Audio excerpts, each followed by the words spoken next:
Bienvenidas, mentes curiosas. ¿Conocéis la estremecedora leyenda del Golem de Praga? Una especie de robot de barro que podía desde matar a tu enemigo hasta hacerte la compra. ¿Sabíais que es posible que Mary Shelley se inspirara en él para crear al monstruo de Frankenstein?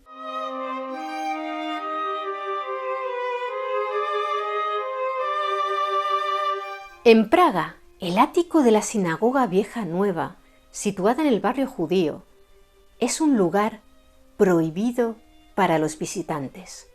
Se encuentra cerrado a cal y canto porque, según la leyenda, allí permanecen los restos del golem. En la mitología hebrea, un peligroso monstruo de barro con forma humana que cuando se le insufla vida, obedece cualquier orden que le dé su creador, como si fuera un robot. Se suele hablar del Golem de Praga, pero ni mucho menos es el único.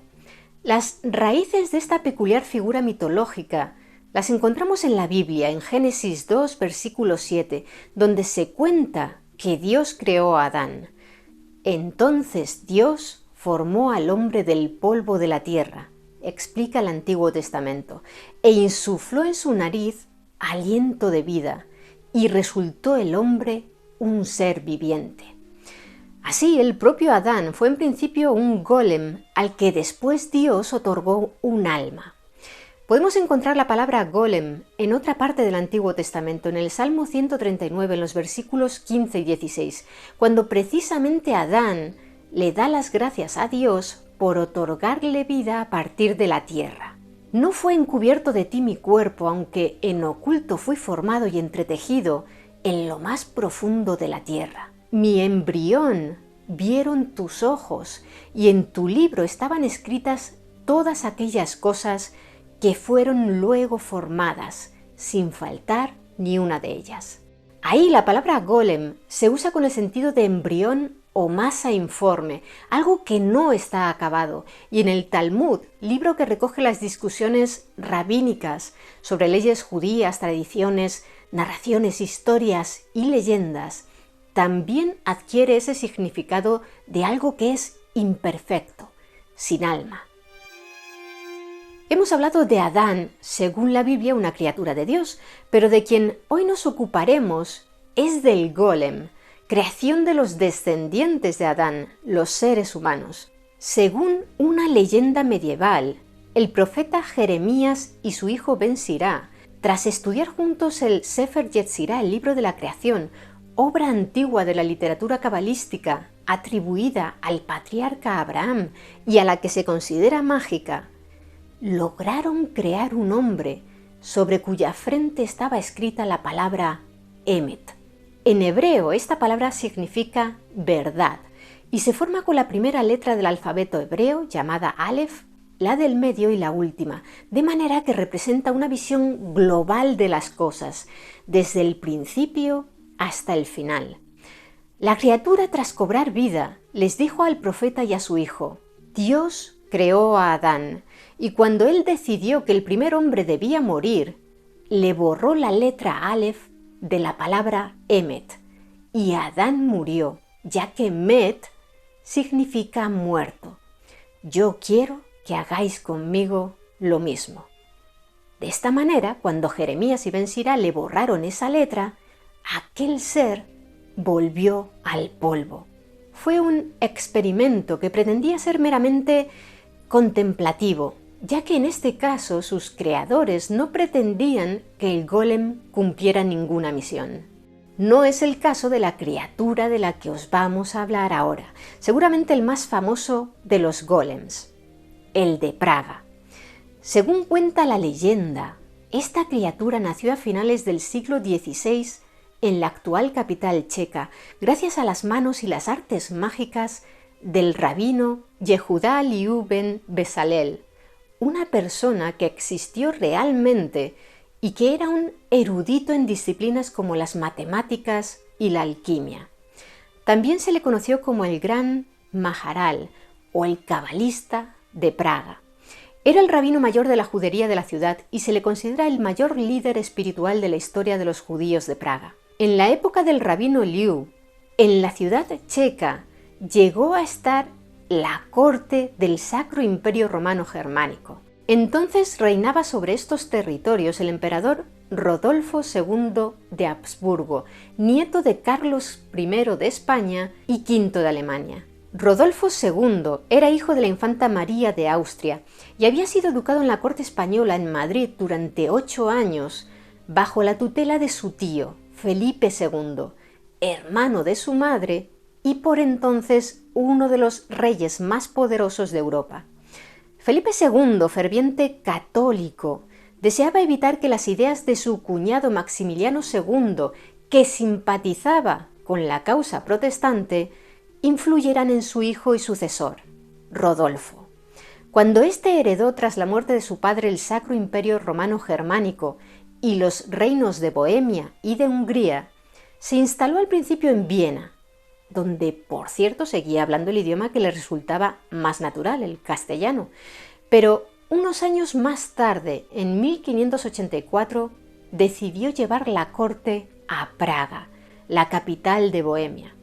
Viena había sido la residencia que habitualmente habían usado los Habsburgo, pero es probable que tomara aquella decisión porque en esos días la ciudad estaba amenazada por una posible invasión turca. Y tal vez aquel traslado obedeciese también a que al nuevo gobernante le había encantado Praga cuando visitó la ciudad por primera vez, a la edad de 10 años, con motivo de la coronación de su padre. Rodolfo II siempre estuvo muy interesado en materias como la alquimia, la magia y la astrología. Le gustaba saber cada día lo que le deparaba su horóscopo. Fue un gobernante excéntrico y dado a periodos de depresión, que coleccionaba, por ejemplo, manuscritos de magia, cráneos y personas con acondroplasia con los que formó un regimiento de soldados. Su característica excentricidad la supo captar muy bien el pintor italiano Giuseppe Arcimboldo en este retrato de 1590, donde aparece cubierto de flores, frutas y verduras como si fuera el dios etrusco y romano Vertumno, una deidad que representaba la idea del cambio de la vegetación durante el transcurso de las estaciones del año. Pero Rodolfo II no era solo una persona excéntrica, sino también un hombre ilustrado, muy culto, que se interesó mucho por las entonces incipientes ciencias naturales.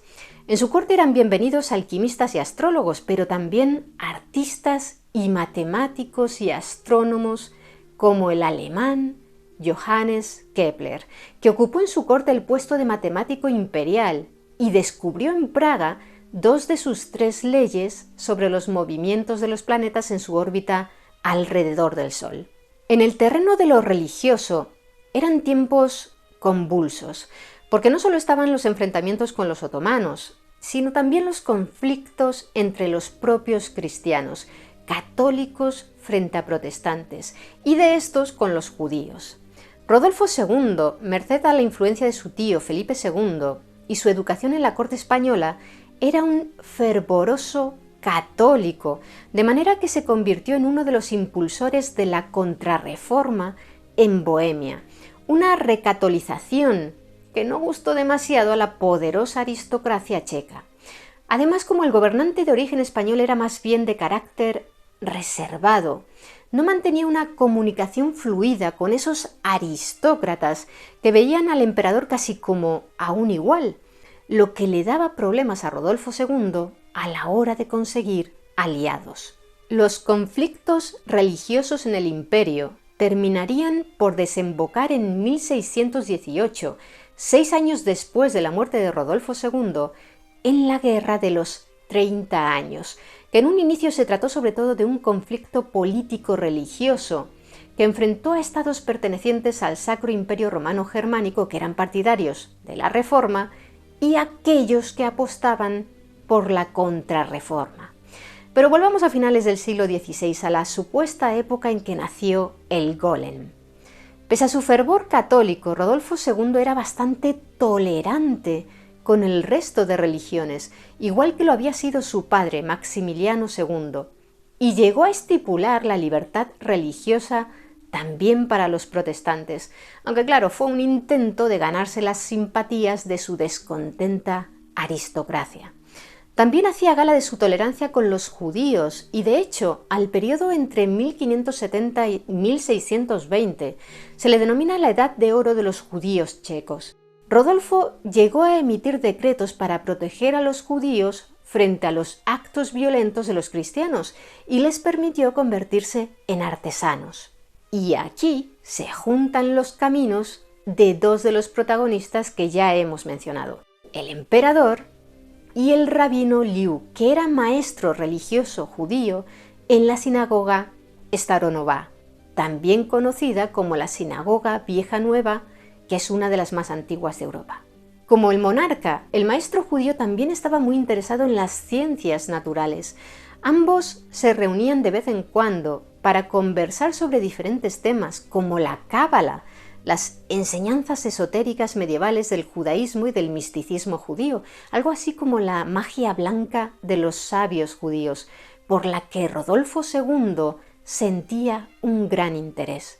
Pese a contar con el apoyo del emperador, dado que el ambiente religioso estaba muy revuelto, las colonias de judíos que habían acudido al gueto de Józefov de Praga, desde muchos rincones diferentes de Europa, eran víctimas de una serie de pogromos y otros ataques por parte de la población checa local, que como hemos comentado era cristiana. Detrás de los ataques no estaban solo los motivos religiosos. Los cristianos aseguraban que los hebreos sacrificaban a niños en sus extraños ritos religiosos, sino también los económicos, porque los judíos estaban adquiriendo un poder financiero cada vez más importante en la ciudad. Y este es el momento en el que vamos a entrar en el terreno de la leyenda. La aparición del golem, una criatura que no tiene ninguna base histórica ni científica. El rabino Yehudá Liu, que era un gran líder espiritual de los suyos, andaba muy preocupado por la situación que vivía su pueblo por los ataques de cristianos. De repente, una noche, recibió un mensaje a través de un sueño. Una voz le dijo que creara una criatura de arcilla y ésta le ayudaría a defenderse de todos sus enemigos. En cuanto despertó de aquel sueño, el maestro escribió en un trocito de pergamino una palabra sagrada, un Shem, es decir, un nombre que resulta de combinar letras a partir de uno de los nombres secretos de Dios. Y después pudo volver a dormir ya más tranquilo. Pocos días más tarde, una noche, el religioso y otros dos eruditos que lo acompañaban, según una de las versiones, su yerno y uno de sus discípulos, cubrieron sus cuerpos con túnicas blancas y salieron de la ciudad. Con el sol ya sobre sus cabezas, localizaron un lugar cerca del río Moldava con una arcilla fina y húmeda que les pareció adecuada para modelar la enorme estatua con forma humana. Después el rabino, que a través de la magia y la cabalística pretendía darle vida a aquel ser inerte, le dijo a uno de sus acompañantes que mientras daba 7 vueltas alrededor de aquella criatura de barro antropomórfica que yacía en el suelo, pronunciara unas palabras sagradas. Este misterioso ritual, un conjuro cabalístico, sirvió para que el golem entrara en calor, el barro del que estaba hecho se secara y después se calentara hasta tal punto de parecer hierro al rojo vivo. El segundo erudito llevó a cabo otro ritual similar que tuvo el efecto de enfriar de nuevo la escultura y dotar a su piel del color y la flexibilidad propios de la de un ser humano. El propio rabino se encargó de finalizar el ritual dando otras 7 vueltas. Después, el maestro introdujo en la boca de la criatura, debajo de la lengua, el pergamino con el Shem, y en ese instante, el golem abrió los ojos, miró a su alrededor y lentamente logró ponerse en pie como un potro recién nacido. Según otras versiones de la historia, el rabino además escribió en su frente la palabra Emet, que como ya os hemos contado, en hebreo significa verdad. El caso es que la criatura tenía el aspecto de un ser humano normal, eso sí, un hombre de gran envergadura, ancho y alto. Pese a entender muy bien las órdenes, no era capaz de articular palabras porque ese secreto, el del habla, era un misterio que se le escapaba incluso al sabio rabino. Y por supuesto, aquel ser tampoco tenía alma. Los 3 hombres lo cubrieron con ropas y regresaron a la ciudad, a la casa del rabino, donde dijeron que aquel desconocido iba a trabajar como sirviente. Y así fue. El golem ayudaba en las tareas domésticas de la casa y la sinagoga, y especialmente, dada su descomunal fuerza, en los trabajos físicos más duros del día a día. Realizaba labores agotadoras que a él no lo cansaban, y eso que ni comía ni bebía. Cortaba leña, acarreaba agua, pero no podía pensar, por lo que las órdenes que se le daban debían ser muy específicas. En una ocasión le pidieron ir a buscar agua al río Moldova y como no le concretaron cuántos cubos debía acarrear, terminó inundando el suelo de la sinagoga hasta el punto de que algunos enseres terminaron flotando como barcos de papel en el agua. ¿Y a qué se dedicaba el golem de Praga por la noche? A aquella actividad para la que realmente había sido creado, como si fuera una especie de superhéroe que patrulla la ciudad al estilo de Robocop o Batman. Recorría el gueto judío de Praga para vigilar e impedir, en caso necesario, que la población recibiera un ataque de los cristianos. Un día en las cercanías del gueto desapareció un niño. Otras fuentes dicen que fue una criada de una familia cristiana. Y claro, como los cristianos temían al golem y desconfiaban de él, enseguida lo culparon del rapto, porque como dijimos, acusaban a los judíos de sacrificar a niños en sus extraños ritos religiosos. La única forma de demostrar que los judíos y el propio golem eran inocentes era que reapareciera el niño, así que el rabino ordenó a su criatura que buscara al pequeño y efectivamente consiguió encontrarlo con vida, de forma que las aguas volvieron a su cauce. El golem cada día que pasaba se hacía más fuerte, de modo que el rabino, para debilitarlo, le sacaba la inscripción que metía debajo de su lengua, porque eso lo apagaba como si fuera un robot, y después la sustituía por un nuevo pergamino. Según otras versiones, lo hacía todos los viernes por la noche para que el golem, igual que el resto de los judíos, pudiera descansar en el Sabbat, el 7º día de la semana en el calendario hebreo y jornada sagrada en el judaísmo. El caso es que un día, un viernes por la tarde en que el rabino se marchó a la sinagoga para llevar a cabo la oración de recepción del Sabbat, olvidó quitarle el pergamino, de manera que la criatura, que había acumulado un exceso de energía, fue incapaz de controlarse. Y aquí aparecen varias versiones de la historia. Según una de ellas, salió de la casa y una vez en la calle, empezó a destrozar todo lo que se encontraba a su paso. Rompía ventanas, arrancaba árboles, ocasionaba incendios. Según otra, fue dentro de la propia casa del rabino donde ocasionó los destrozos. El caso es que en cuanto el religioso se enteró de lo que estaba sucediendo, fue a buscar al golem y le ordenó que se detuviera. La criatura obedeció y de inmediato se calmó. A continuación, el rabino sustituyó el Shem de la boca por uno nuevo y le dijo que se marchara al ático de la sinagoga y se echara a descansar un rato. La criatura, una vez más, obedeció las órdenes. Se tumbó sobre un lecho y se quedó dormido. El rabino, al constatar que el golem podía hacer peligrar la vida de las personas, hizo llamar a los 2 eruditos que le habían ayudado a dar vida a la criatura y, mientras ésta dormía, abrió su boca para sacarle el pergamino que guardaba en su interior. El golem, en ese instante, como siempre ocurría, dejó de respirar.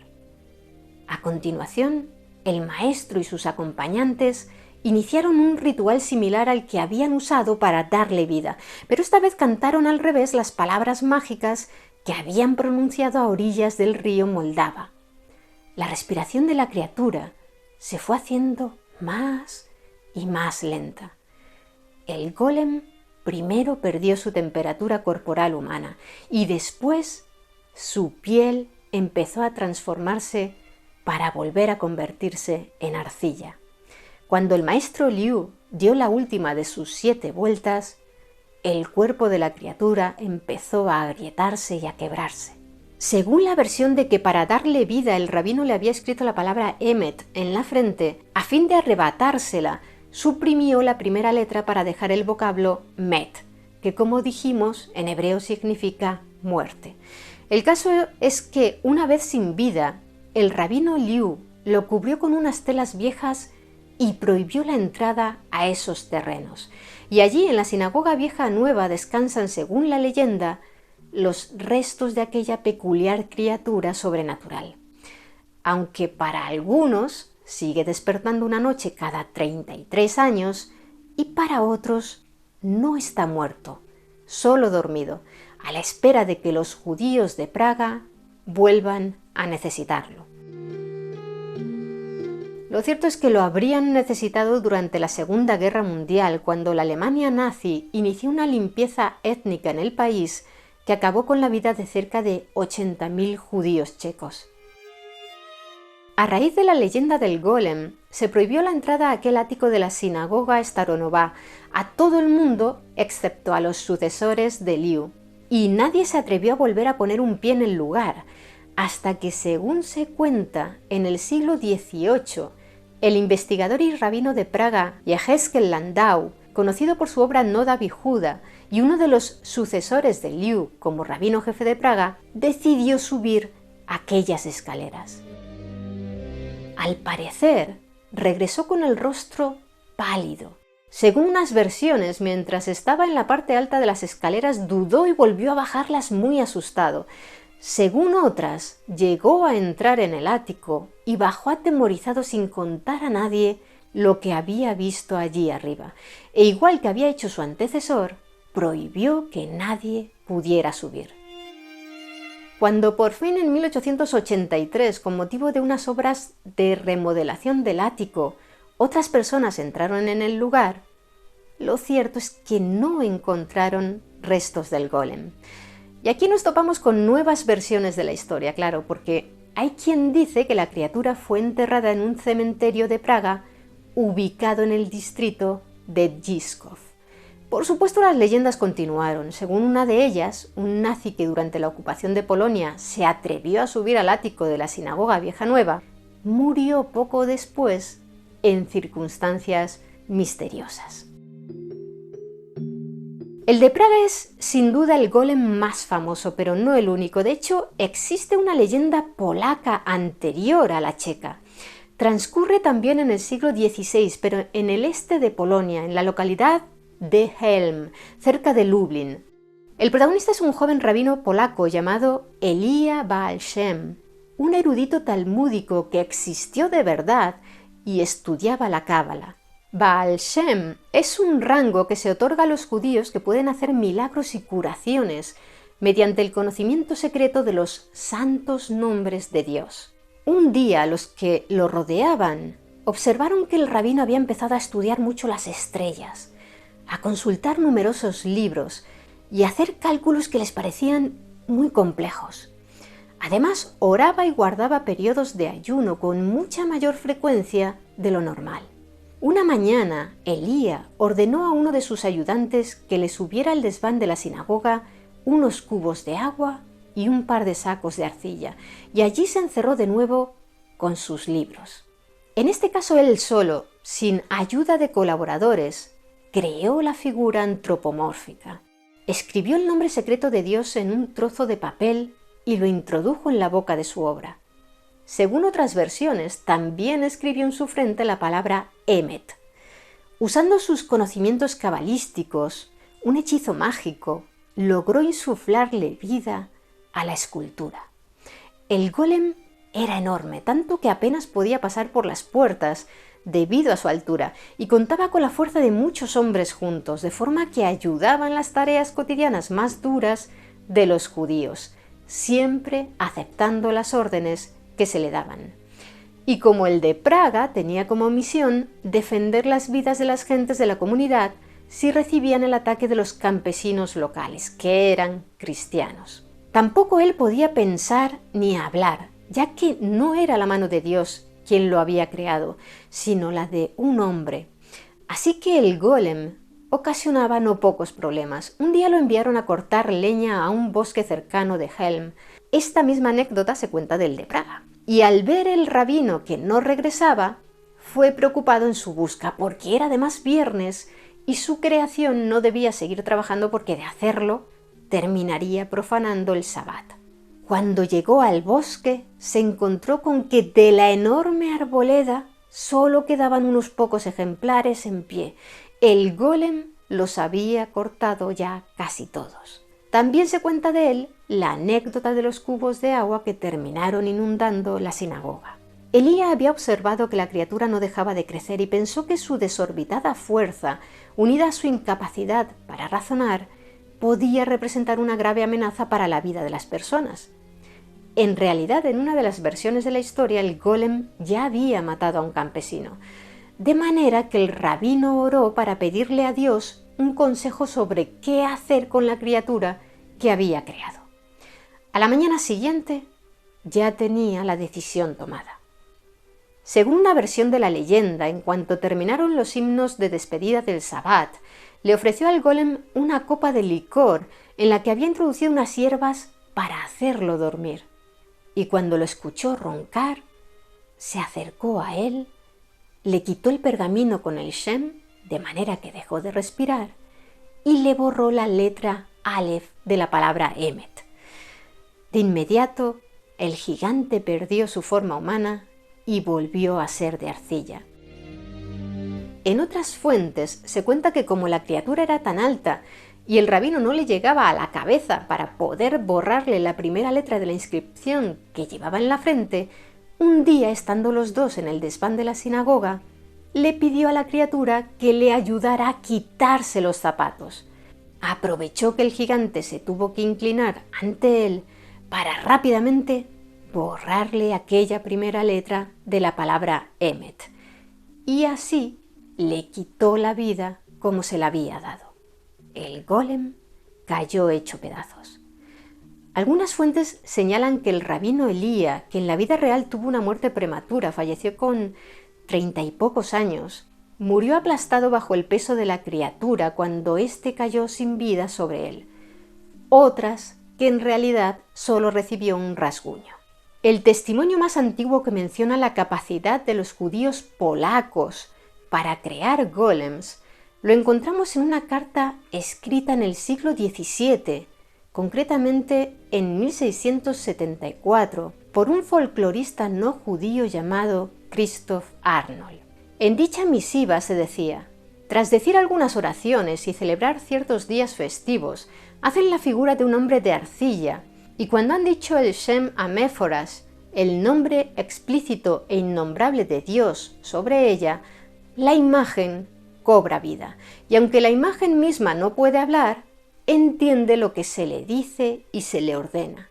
Entre los judíos polacos realiza todo tipo de tareas domésticas, pero no se le permite salir de casa, según hemos podido leer en el sitio web polaco kalter.pl. Sin embargo, la primera referencia literaria al golem de Praga no llegó hasta 1837, en la obra Spinoza del autor judeo-alemán Bertolt Aubach.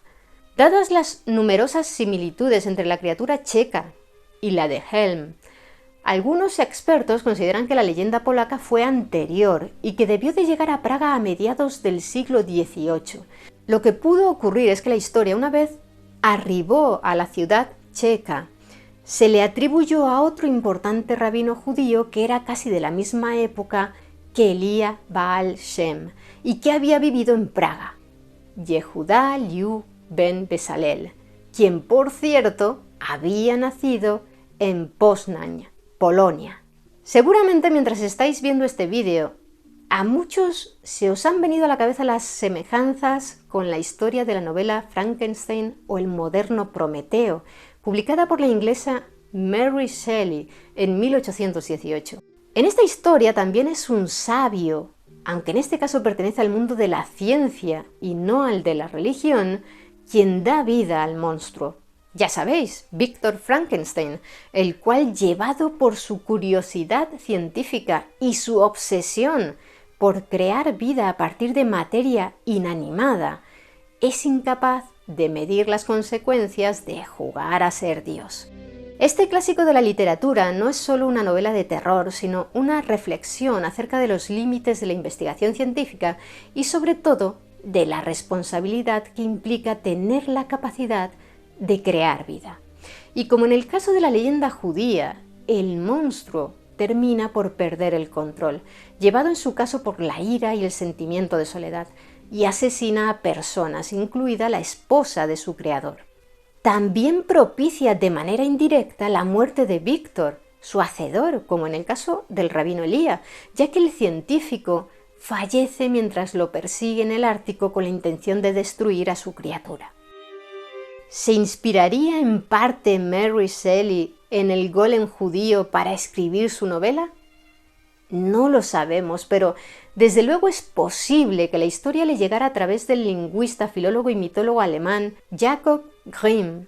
Sí, uno de los dos famosos hermanos contadores de cuentos. Y es que en 1808, 10 años antes de la publicación de Frankenstein o el moderno Prometeo, Grimm publicó la historia del golem de Helm en la revista Zeitung für Einsiedler. De hecho, Mary Shelley, en el prefacio de la primera edición de su obra, explicaba que durante su estancia en el lago Le Mans en 1816, junto a amigos como el célebre Lord Byron y el médico de este, John William Polidori, la estación era fría y lluviosa.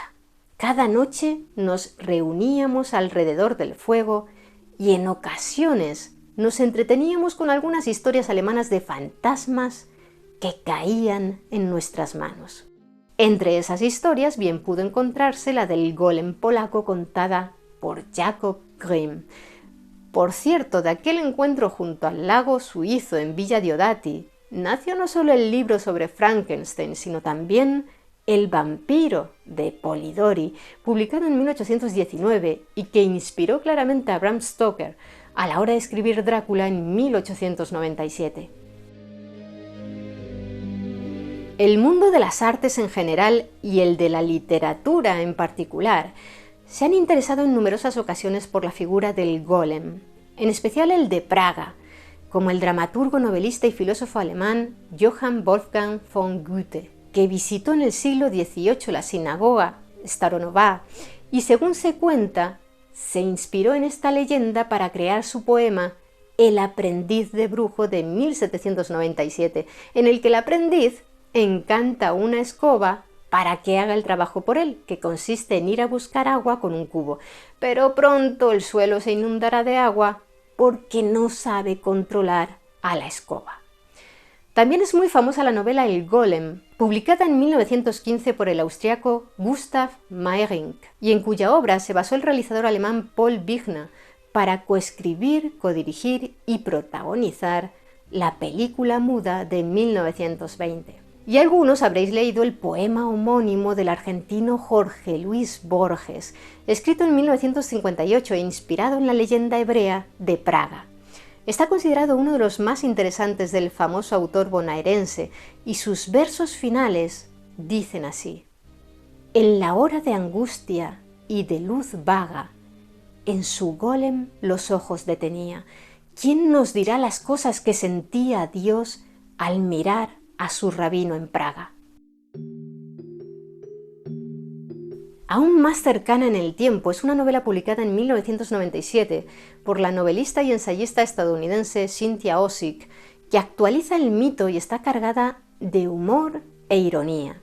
Se titula Los papeles de Pobre Mesa y narra la historia de una funcionaria neoyorquina, judía y erudita que se siente humillada al ser relegada a hacer trabajos irrelevantes e inventa una golem.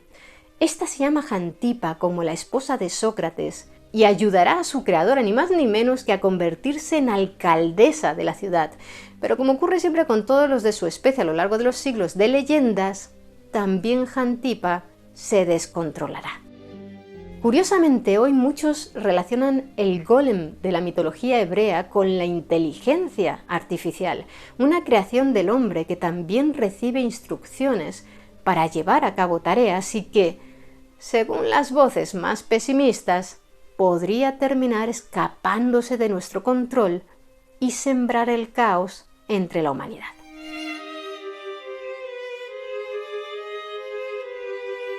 ¿Y vosotros? ¿Qué opináis de la leyenda del golem? ¿La conocíais? Me gustaría que nos lo contarais abajo en los comentarios. Y si queréis conocer más historias interesantes, suscribíos a nuestro canal. Muchas gracias por estar ahí, mentes curiosas. Nos vemos en el siguiente vídeo.